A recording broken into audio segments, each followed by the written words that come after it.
Welcome to this algebra lesson on factoring the difference of cubes. Today, we are going to learn a specific formula that allows us to break down expressions involving two cubic terms being subtracted. Before we dive into the formula, it is important to understand what a perfect cube is. A perfect cube is the result of multiplying a number by itself 3 times. For example, 2 cubed is 8, and 3 cubed is 27.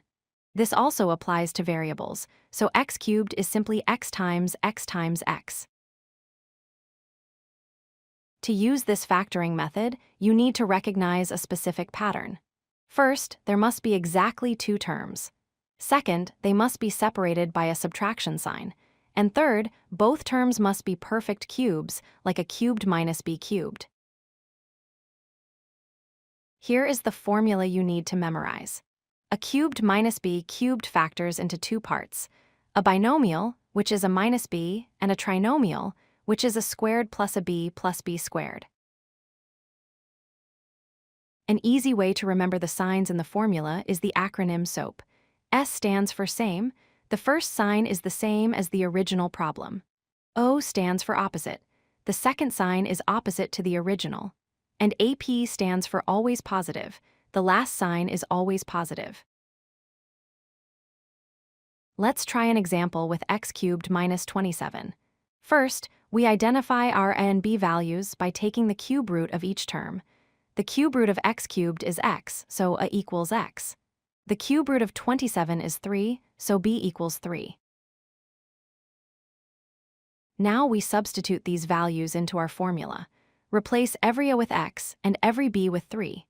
This gives us the quantity x minus 3 times the quantity x squared plus 3x plus 9. Let's look at a slightly harder example. 8m cubed minus 125.